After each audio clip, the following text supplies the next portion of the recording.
ضمن عرض خیر مقدم به همه میهمانان عزیز و عرض تبریک خدمت جناب مشکات بزرگ، در آغاز این جشن با شکوه بنده از جناب آقای جمشید مشکات، برادرزاده ارشد جناب آقای مشکات بزرگ، تقاضا میکنم احساسات خودشون رو بیان بفرمان. به افتخارشون.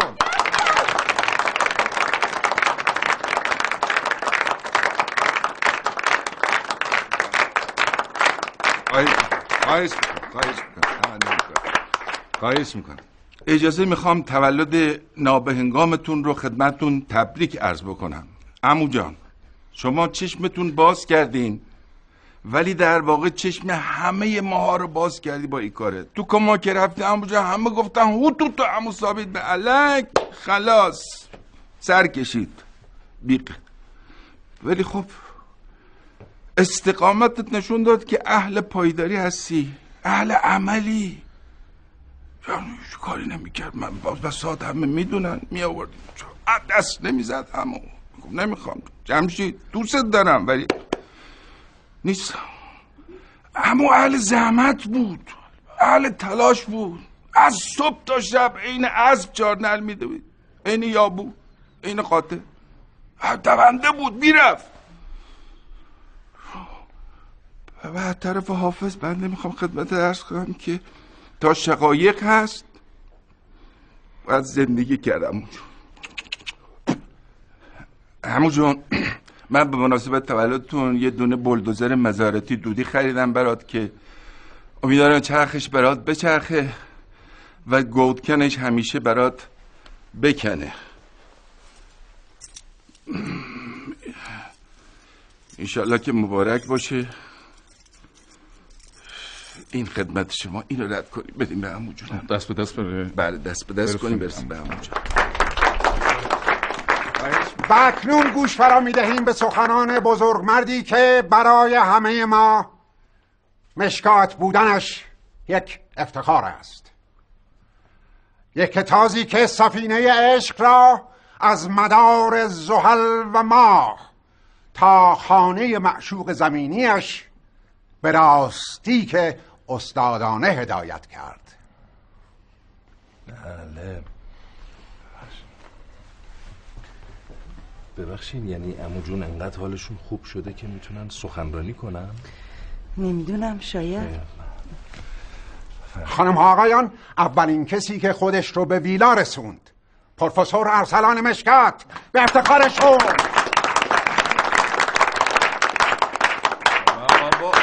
من معذرت میخوام، من اصلا توی برنامه نبودم، اصلا شوخیشم قشنگ نیست. خواهش میکنم جناب پروفسور. نه من اصلا نمیتونم، من اصلا تو برنامه اصلا چیزی آمده نه بابا، شوخی میکنم. جناب پروفسور بفرمایید دیگه، همه منتظرن، دوستان مشتاق هستن، بفرمایید. نه من که آخه نه بابا شوخی میکنم، افتخارشون از شوخی میکنم. افتخارش دوباره من بفرمایید. من که آخه اصلا شوخیشم قشنگ، مثلا من قرار بود آخر برنامه صدای هلیکوپتر داشت شیرین کاری کنم، اصلا من قرار نبود که من چیز کنم که، ولی آخه اصلا من چی بگم واقعا در جایی که عمو جان تشریف دارن. اصلا شما الان 10 تا سخنران بیار، 10 تا اصلا نویسنده بیار، اصلا زبان قاصره از اینکه عمو جان رو توصیف کنن. عمو رو اصلا مگه میشه توصیف کرد؟ ببینید تو وجود این مرد واقعا این همه چیز هست، این همه چیز هست. چی اصلا توی یعنی مثلا اصلا آدم که نگاه میکنه این همه چیز هست توش. نه یعنی منظورمی که یعنی این وقار هست. بعد اصلا این در واقع شعوری که موج میزنه توشون، این چیزی که چیز میکنه، و اصلا این در واقع متانت، در واقع این تمام این، بعد اینا همه رفته کشیده به چیز، مثلا پدر من کشیده به پدر من، که این من الان میخوام اینو بگم. ببینید چه کسی میتونست واقعا مثل جناب مشکات این جمع و دوره هم جمع کن؟ ها اصلا چجوری میشد این جمع؟ اون وقت این خصوصیت رفته به پدر من، یعنی رجب. میبینی چون میکشه دیگه. یعنی میخوام بگم که با پدر منم اینجور بود، خدا بیامرز رجب. ببین سفره مینداخت از اینجا تا اون سر، بعد تمام این فامیل رو دوره هم جمع میکرد. ایشون تمام فامیل رو دوره هم جمع میکرد.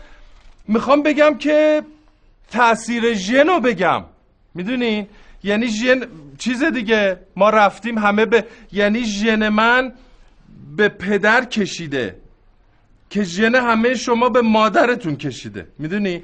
یعنی این میخوام تأثیر ژن رو بگم که این شباهت در واقع خانوادگی ما به جناب مشکات به خاطر همین وجود ژنه که اینجور.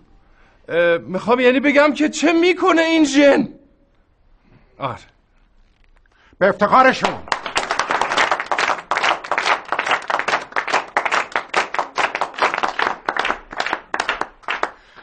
دوستان باید خدمتتون عرض کنم که از همون لحظه اولی که من نبض عمو جانو به دست گرفتم، شور و هیجان وصف نشدنی رو برای ادامه حیات در شریان‌های فرتوتشون احساس کردم.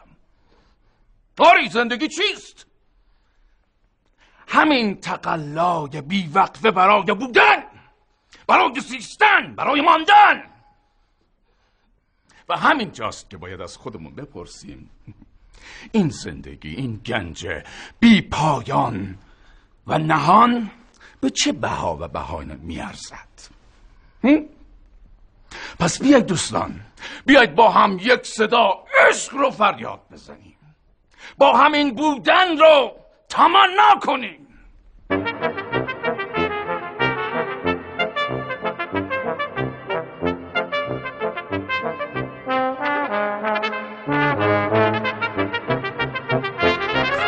مهمانان گرامی، حالا وقت فوت کردن کیک عموه. آقای مشکات فوت نمی کنم، به ایشون فشار نیاریم. ای بابا یه فوت دیگه نگفتیم بیات راجع بخونه تو دستگاه همایون که. بابا آلبرت جان اصلا خودتون فوت کنید. من هرگز فوت نمی کنم. من میام فوت کنم. نه بذارین آقا محسن فوت کنه، آخه اینقدر تولد دوست داره. آقا محسن بیا فوت کن. کالدان پلیز. هما خانم چه دارین تکروی میکنی؟ یا همه فوت میکنن یا هیچ کس. آفرین جمشید جان، همه دست بزنید به افتخار عمو فوت بکن. فوت بکن.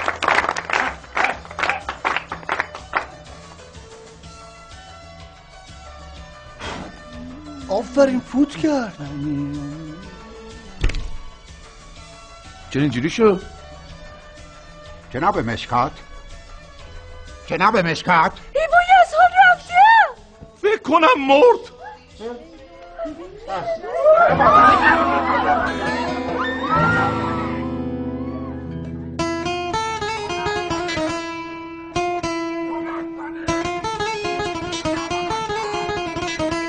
گرفتن این مهمونی از اولم اشتباه بود. الان آقای مشکات احتیاج به آرامش و استراحت دارن، نه این همه شلوغی استرس. بفرما این همه عموداری کن، اینم جواب محبتمون. اصلا وسط این همه مهمون، این همه کادو، این همه زحمت، چه وقت حال به هم خوردن بود؟ این مشکاتا کارشون همینه، کلا وقت نشناسن. فکر میکنی هرمز من چجوری مرد؟ چه؟ فکر کنی من ایستاده روی سن برای مردم دست تکون میدم، مردم سر پا ایستاده برام دست میزنن، سوت میزنن. آن طرفتر استاد اوورتور رو زده، من شروع به خواندن دکلمه میکنم که یه کاغذ دادن دستمون که هرمز مرد. یعنی کنسرت به هم خورد. بچه ای تو فکر کردیم نفری $5 مردم پول داده بودن. دکلمه رو تا بیخش خوندم، خواننده اومد در زرزری میخواست کرد و بعدش عکس یادگاری گرفتم. بعدش گفتم آژانس بگیرم برم ببینم چه بلایی سرش اومده. تو هم رفتی؟ اون وقت شب آژانس گیر میاد. نه آژانس گیر میاد. اصلا بچه‌ها یه لحظه صبر کنین. به نظرتون واقعا عمو حالش بد شده بود یا داشت تمارض میکرد؟ من تا صحنه استش رو نبیدم اصلا باور نمیکنم.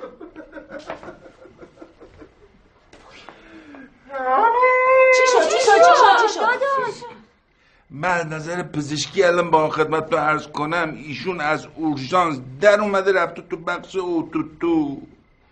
با این وضعی هم که الان داره اصلا فکر میکنم تا چند لحظه دیگه علک بیارن بسابونن عمو جونو ببرن. یعنی داره میمیره؟ حالا چیکار کنی؟ یعنی کی میتونه باشه این وقت شب؟ مگه جمله مال الان میگی تو؟ آره چرت گفتی.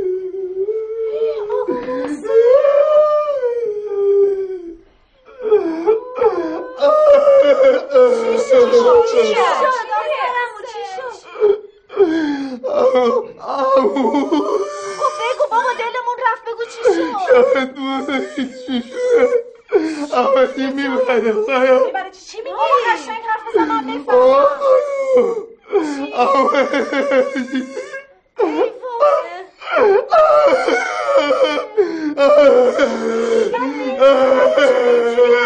هیچ وقت آقا محسن رو من اینجوری ندیده بودم. اومد چی شد؟ آقای مشکات فوت کردن.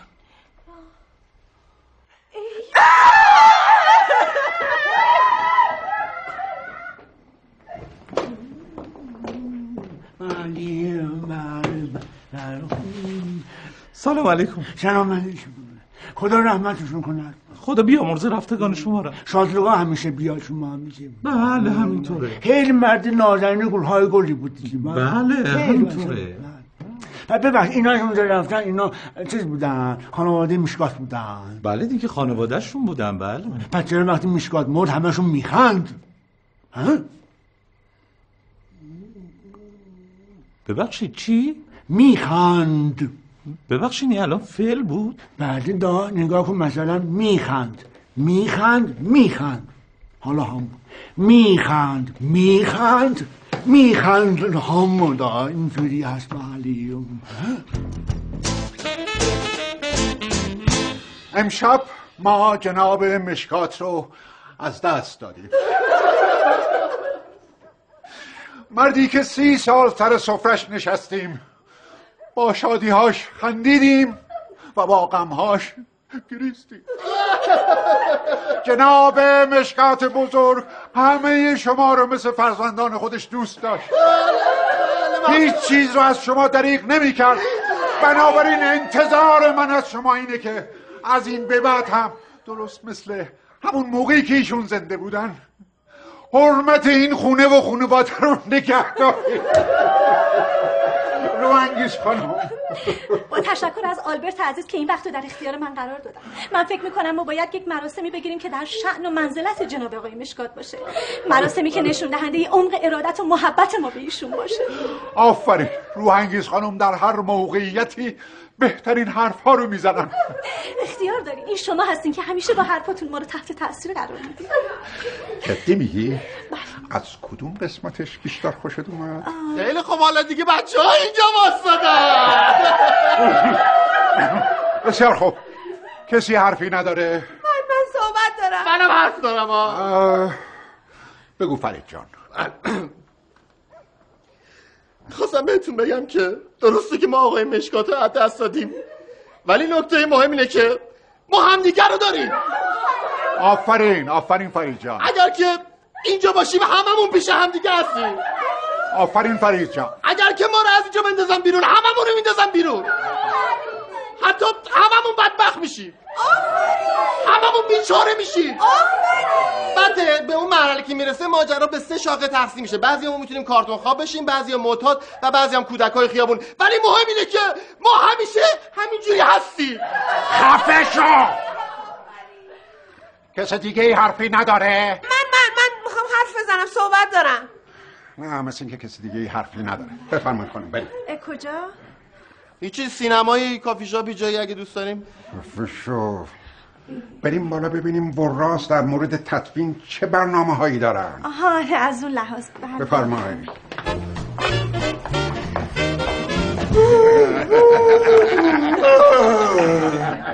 بابا خلاص شدیم بالاخره. ای جون بکنی.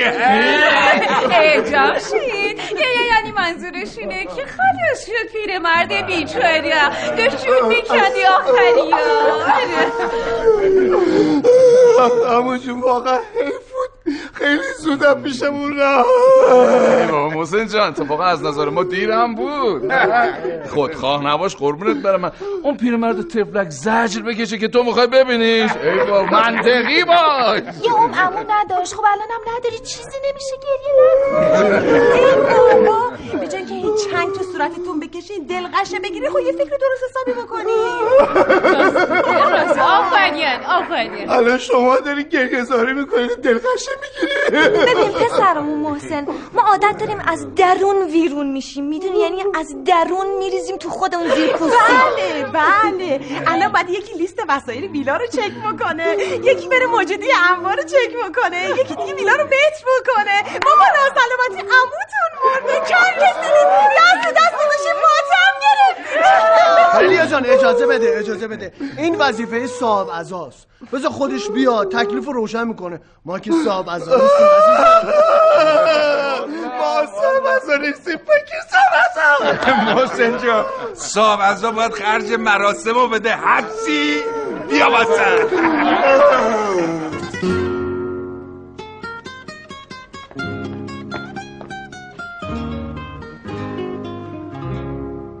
برو دیگه، حالا واسه من احساساتی شدی. برو. احساساتی نشدم بابا، میگه اصلا ما دخالت تو این قضیه نکنیم بهتره. بیا برو، الان این جمشید شکلات همه چی هوتوتو میکنه. بیا برو. بابا من اهل نمیدونم مراسم ختم برگزار کردن و تدفین و اینا نیستم اصلا. بابا زنده بود جلو چشم فرد افتاد مرد. بیا اصلا تو جای من برو. یه خورده زایه نیست من همه جای شما دارم شرکت میکنم؟ نه میخوام نظر خودتو بپرسم. نفرت انگیزه. ای کاش من زودتر مرده بودم، یه همچین روزی رو نمیدیدم. شما یه چیزی بگین پروفسور. آدمی همه مال منال داشته باشه، این همه فامیل ارث خور داشته باشه، بعد اینجوری چال بشه. الان چی شده؟ چی میخواستین بشه قربان؟ واسه اینکه دست تو جیب مبارکشون نکنن میخوان مراسم تدفین رو سرتاش رو هم بیارن. باورم نمیشه یکی میگه توی باغچه دفنش کنیم، اون یکی میگه من یه قبر 2 طبقه دارم، طبقه هم کفش خالیه، جسد رو برمیداریم میندازیم اون تو. خجالتم نمیکشن جناب ارسلان خان. از شما خواهش میکنم کاری بکنیم که مراسم جناب مشکات در حد و شأن ایشون برگزار بشه. بله خب درست میفرمایید. من میگم که اصلا خودتون هر جور صلاح میدونین، یعنی اصلا طبق وصیت‌نامه‌اش عمل کنین. چه جوری دوست داشته مراسم برگزارش هم کار بکنین، تمام هزینه‌شو من میدم. ای وای خدا عمرتون بده پروفسور. دیدی گفتم اگه یه نفر تو این فامیل درست حسابی باشه پروفسور ارسلانه. بریم ما خیلی کار داریم. خیلی ممنون. با اجازه. تشکر میکنم از شما. با اجازه. خواهش. ببین اونا کیان که آدم حسابیشون تویی؟ خب یعنی من مجموعه از جانوران و یه جا اینجور دوره هم تا حالا ندیده بودم. بعد یه سوالی دارم از شما، بخشی شما الان پول دارین؟ خیر. خب برای چی شزم شدی گفتی کل خرج مراسم من میدم؟ احساساتی شدم یهو چیز شد، گفتم که گناه دارن میدونی. خب الان چه خاکی به سرمون بکنیم؟ من چه خاکی به سرم بکنم؟ نمیدونم. خب چرا اینجا واسادی؟ بیا برو. ببینم چه خاکی تو سرت میکنی.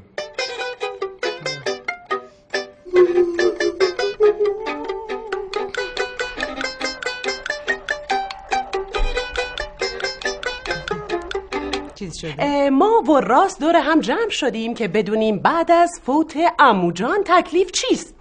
البته نه که فکر کنید که ما یه وقت چشم به مال و اموال ایشون داریم ها، نه، فقط به این دلیل که ما به هر حال خونه زندگی داریم و میخوایم که بدونیم تکلیفمون چیه که برگردیم سر خونه زندگیمون. خب متوجه هستم. با توجه به اینکه الان دیر وقت و این حرفا از حوصله جمع خارجه، من این پروسه رو به اختصار براتون توضیح میدم. خب همونطوری که میدونین عموتون فوت کرده و تمام اموالش رو به خیریه بخشیده. فقط همین ویلا مونده که این پروسه حدوداً 40-50 روز طول میکشه. تقریبا میتونیم بریم، من 2 ماه دیگه باهاتون تماس میگیرم. اون موقع سهم الارث هر کدومتون مشخص شده.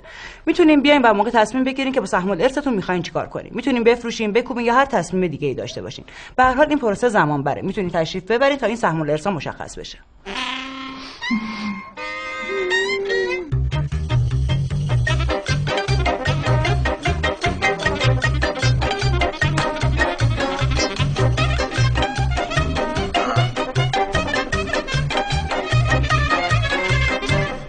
که باز دوباره ما رو صدا کردن. ما 1000 تا کار داریم واسه فردا. منم مثل شما چیزی نمیدونم، یه خود تحمل بفرمایید. من میدونم. من فکر کنم اینا عذاب وجدان گرفتن، میخوان دست به جیبشن پول ما رو بدن. ببخشیدا، ما هم عزا داریم هم کلی هم کار داریم. خب پول ما رو بدیم بریم دیگه. برو. بله، عرض کنم خدمتون که من و جمشید جان همین الان از جلسه جلسه وراث داریم میایم و خروجی اون جلسه رو جمشید جان الان به سمع و نظرتون میرسونن. جمشید جان برو تو کارش. ای بابا هر چی کار سخت مال من بدبخت بگو دیگه، چرا میندازی گردن من؟ ببخشید قربان، اتفاق بدی افتاده؟ میخواین خصوصی به من بگین؟ بدتر از مردن آقا مشکات که نیست. بگو دیگه آقا جمشید جون به سرمون کردی. من چی بگم آخه روحی خانم، شما همه داریم میرین دنبال خونه ها زندگیتون، ما اینجا میمونیم بدبختیامون. آخه دلتون میاد تو این شرایط ما رو تنها بذاری؟ ببین دوستان، اصل مطلب اینه که ویلا با یک کمبود بودجه قابل توجهی روبرو شده و طی مذاکراتی که ما با وکیل جناب مشکات داشتیم متوجه شدیم که تا 2-3 ماه آینده هم پولمولی نانابیلی فلوس ملوس ماکو. میشه فارسی حرف بزنی؟ ای بابا آلبرت جان، مخلص کلام اینه که تو سابیدی ملک پول نداریم خلاص امشی. این که چیز جدیدی نیستش، ما چند ماه داریم بیگاری میکنیم. و اما چیز جدیدش روی خانم اینه که فردا صبح علت طلوع باید اساس مسا جمع کنین تشریف ببرین. منظورش اینه که بعد همه اسبابا رو فردا تا صبح یعنی ببریم تو حیاط که میخوان صندلی بچینن برای مراسم. بله دیگه همین دیگه منظور. متوجه نمیشه که نه خیر عزیزم. البته من که مشکات نیستم ولی دوستان تصمیم گرفتن که شما تشریفتون رو ببرید. بله به این نتیجه رسیدن که جلوی ضرر رو از هر جا بگیریم منفعت یه چیز توی مایه ها. بابا ما که پول نخواستیم، حداقل بذاریم مراسم آقا مشکات تموم بشه. بعد روی خانم شما الان اینو میفرمای فردا اوضاع حساب کتاب که شد میشینه جلو بنده کنتور میندازه نه خیر امشی تشریف ببرین برین دنبال کپاشو بریم. بفرمایید آقا بفرمایید. بزرگ بغلانی هدایت برژیت میبینید روحی خانم، آخرش هم ما دوتا موندیم واسه هم دیگه. برو بریم بابا.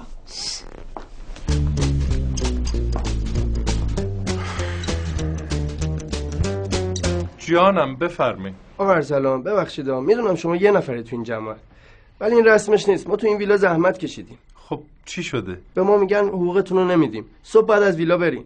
ما 2 ماه حقوق نگرفتیم حرفی زدیم. خب الان مگه کسی چیزی گفته؟ همین فامیلاتون دیگه. خب ما الان کجا بریم؟ کار تو سرش بخور، مگه به این راحتی خونه پیدا میشه؟ واسه مستاجرا هم که میخوام بلندشون کنن 2 ماه جلوتر بهشون میگن، نه اینکه یهویی بگم بلندشین بریم بفرمایید بیرون. والا من نمیدونم. حداقل میذاشین تو مراسم آقای مشکات حضور داشته باشیم. واسه من نمیدونم چی بگم. ارسلان جان، من تو این 60 سالی که از عمرم میگذره هرگز به احدی التماس نکردم و نخواهم کرد، هرگز، حتی برای گرفتن حق و حقوق خودم. ولی از شما خواهش میکنم حق و حقوق این بچه ها رو بدین دستشون. آخه انصاف نیست بعد از این همه خدمتی که به جناب مشکات کردن اینجوری باشون رفتار بشه. من مطمئنم که روح اون مرحوم هم راضی نخواهد بود. خب اصلا این کاری میکنیم میخوایم من ببخشید جناب آلبرت، من شنیدم بعد اینکه حساب کتاب کردن و تکلیف انحصار وراثت و اینا روشن شد میخواد حقوق شما و بچه‌ها رو بدن. این شنزم شد دوباره. من چیزی برای خودم نمیخوام جناب هدایت، و به محض اینی که هوا روشن بشه اینجا رو ترک میکنم. نه آقا آلبرت کجا تشریف میبرین؟ من که گفتم هزینه مراسم با من، الانم تو راه پیک کردن. الان نه مسئله اون نیستش جناب ارسلان خان. مسئله اینه که من دیگه اینجا اربابی ندارم که بخوام بهش خدمت کنم. من فقط از شما خواهش میکنم زمانی این بچه ها رو از اینجا بندازین بیرون که حق و حقوقشون رو داده باشین. با اجازه.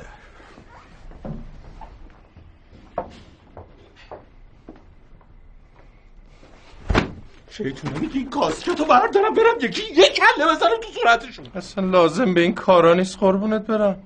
بیا یه کاری بکن، پاشو برو اون حق ویزیتاتو حساب کن، همه رو که گرفتی پخش میکنیم بین این بچه ها. عجیبه مگه من چقدر حق ویزیت بگیرم؟ 30 تا خدمه.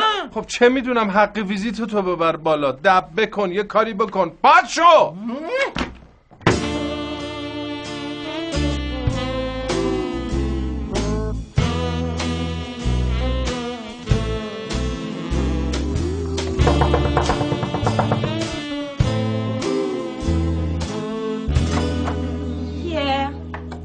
کیه؟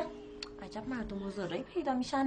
آقا فرید ندیدی کی بود در زد؟ سلام بهجت خانم، کسی نبود، خودم بودم. ای بابا من فکرم بالاخره یه آدم حسابی در این اتاقو زد. چی کار داری؟ ببخشید من جا رد میشدم دیدم خیلی هواره، این راه رو 2 نفر است، بعد منم هستم گفتم یه دقیقه در بزنم و برم دیگه. آخه چه کار خوبی کردی. اتفاقا از این راه رو اصلا عکس نداشتم. بذارم دوربینم بیارم عکس. نه یه دقیقه ببخشید معذرت خواهم، من یه حرف کوچولوی 2 کلمه خصوصی باهاتون دارم، بزنم برم گم شم. بگو. ببخشید بهجت خانم، شما میدونید که ما رو دارن اینجا بیرون میکنن، ما با بی‌پناه هستیم. من دیدم بهترین فرصت بیام از شما خواستگاری کنم، چون شما منو میشناسید، من شما رو میشناسم، با رویت هم دیگه آشنا هستیم و من کاملا میتونم شما رو تحمل کنم. ببخشید من یکم هول شدم، هیچ وقت حالا اینقدر فورس ماژور از اینکه خواستگاری نکرده بودم. بعد می‌خواستم خدمتتون عرض کنم که سلام عرض می‌کنم. کی آقا عارف؟ اشکنی این فریده. خب میگفتی؟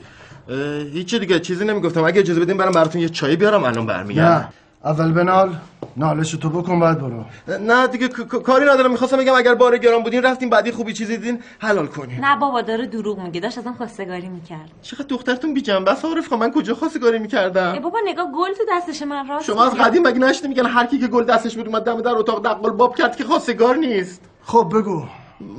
من چیزی نمیگفتم. اوا چرا دیگه داشتی میگفتی من شما رو میشناسم، میدونم کیم و چیم و چی کارم و اینا، میخوام ازتون خواستگاری کنم. خونه داری؟ سواد داری؟ بی سوادی؟ خانواده درست حسابی هم که نداری. عوضش من خیلی مستعدم. شما هم خودتون جسارتاً همچی دست به جیب که نبودین، ولی خدا رو شکر خدا کمک کرد شما زنگ گرفتین و اینا. منم مثل شما. من یه چک داشتم با ضامن معتبر. راست میگی، من چک و ضامن معتبر ندارم. برای چی پاتو از گیریم درا سر میکنی؟ آخه من عاشقم پدر، منو به غلامی خودتون قبول کنید. بابا انقدر بدم میاد از این فیلم هندی بازی‌ها. برو هر وقت پولدار شدی بیا، شانس ما رو باش. همین می‌خواستی؟ جفتمون بالا آوردیم از این لوس بازی. خودتو بزن. یادتونه پایین من کمکتون کردم قابلمه غذا براتون آوردم. خودتو بزن. چشم. دقیق مایی 500 تومن 3 ماه نگرفتن. شهین و مهین مایی 600 تومن 2 ماه نگرفتن. خدمم ازم مایی 400 تومن که 4 ماه پول نگرفتن.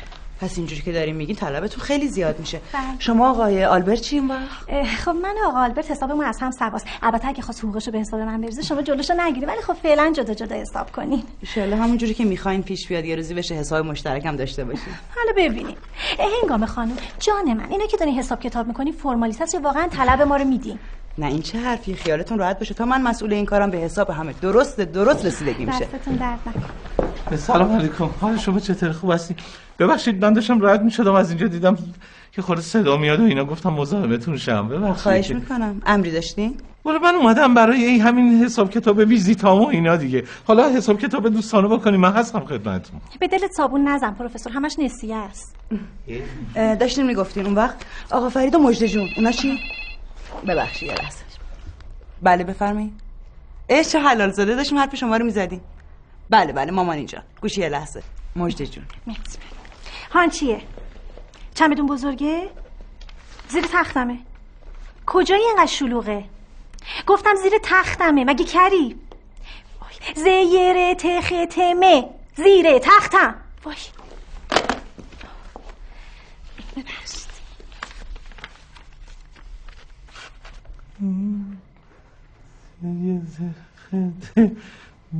زیر تختم. خودشه زیر تختم. با جناب پروفسور شما با چمدون من چیکار داری؟ من میام خدمتتون. ببخشید.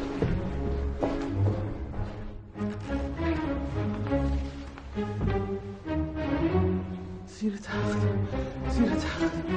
من یادم وصیت‌نامه‌شو میذاره زیر تخت.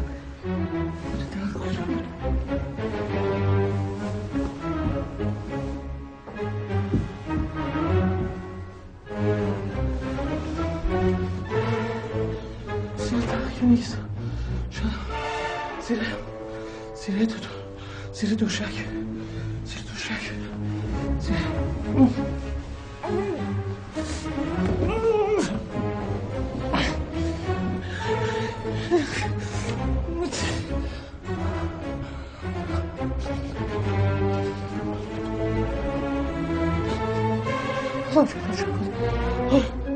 من قول میدم اگه این وصیتم پیدا شه ویلاتون منو هر سال خوب نگهداری میکنه. فقط من پیداش کنم. یه یس برو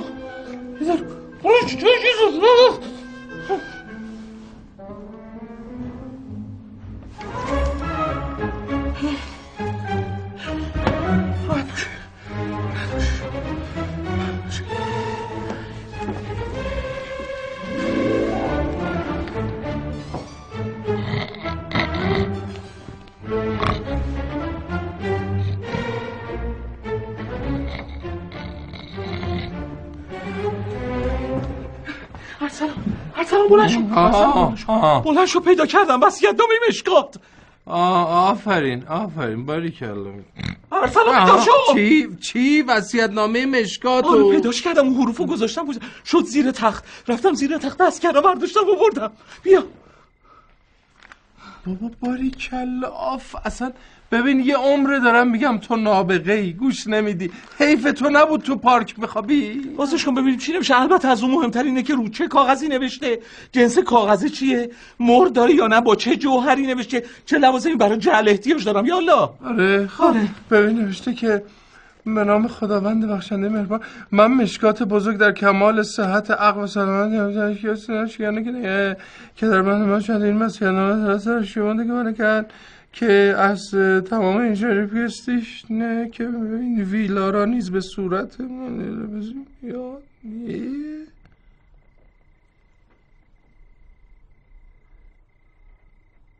که این ویلا را نیز به صورت مبله. خب به کی داده؟ به پسر رجب. اصلا پسر رجب وجود داره؟ نه میخواستم ببینم حواست هست یا نه. مثلا فکر کنم جمشید. نه آخه داد به محسن بیچاره چقدر زحمت کشیدیم. نه به بریژیت که نداده. عمرن اگه داده باشه اصلا. نه خب پس به کی داده؟ که این ویلا را نیز به صورت مبله به خدمه وفادار و مهربانم تقدیم می نمایم. باشد که گوشه از زحمات این عزیزان را جبران کرده باشم. در ضمن لیست خدمه نیز در پیوست این وصیت‌نامه موجود می باشد. با دمش گرم. عجب آدم لوتیه. هدایت میگم فکر کن این وصیت‌نامه جلو این جونورا خونده بشه. وای میخندید.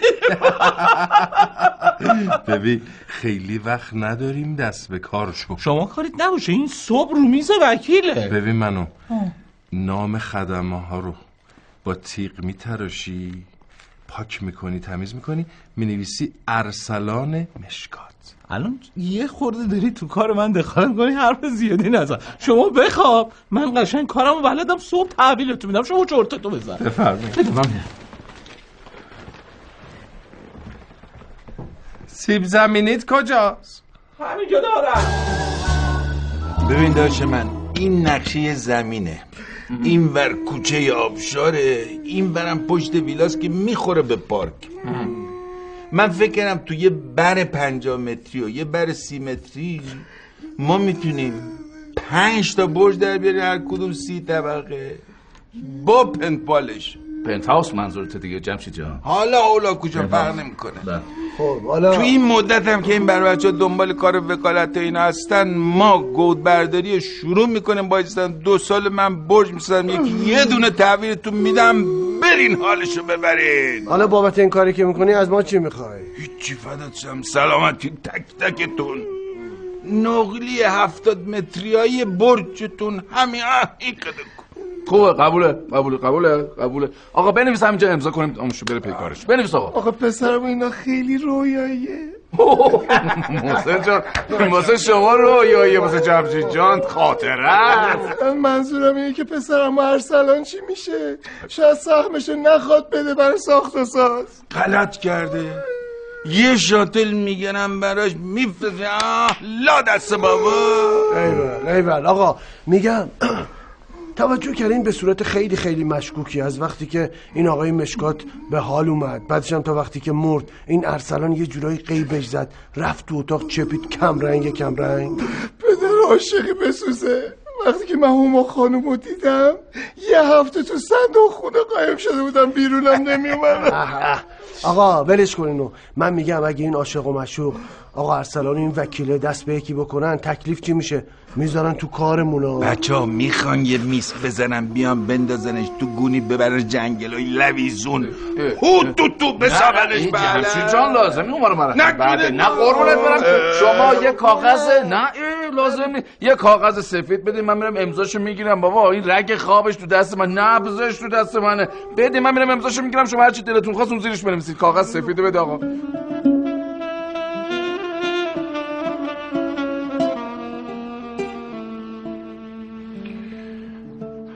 خسته شدی نه؟ ها؟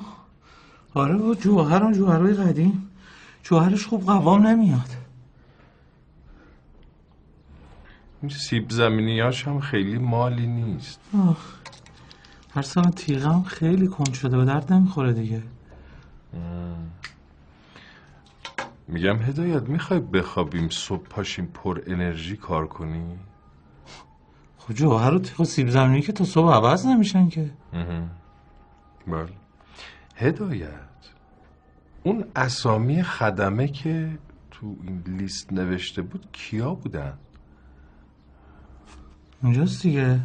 آلبرت بود. آلبرت چقدر مرد محترم، فداکار، عاشق آقای مشکات. واقعا مرد شریف. واقعا خیلی دیگه. روحی و شهین و مهین و مژده. آخه یه عمرون پایین تو زیر زمین ها زحمت کشتن، غذا پختن، عرق ریختن. واقعا بعد این فرید و دقیق و رقیق. چه جوونایی زحمت کش. یعنی گذشته خودمون رو یادمون میندازن. دیدی؟ با این خدم و بچه ها جوونایی که اینجا هستن دیگه کار میکنن اینا بودن. چه اشکی میریختن وقتی فهمیدن اخراج شدن. دیدی؟ آره. ولی ارسلان اگه این ویلا بهشون برسه زندگیشون از این رو به اون رو میشه اینا ها. آره دیگه به همه آرزوهاشون میرسیدن. قووم نیومد جوهرت؟ نه هنوز نه ارسلان. ولی میگم این مشکات بزرگم خیلی مردوده ها. خب آره دیگه. این ببین ویلا رو بخشیده به کسایی که استحقاقشو داشتن. میدونی اون سیب زمینی بهتری پیدا نکردی الان؟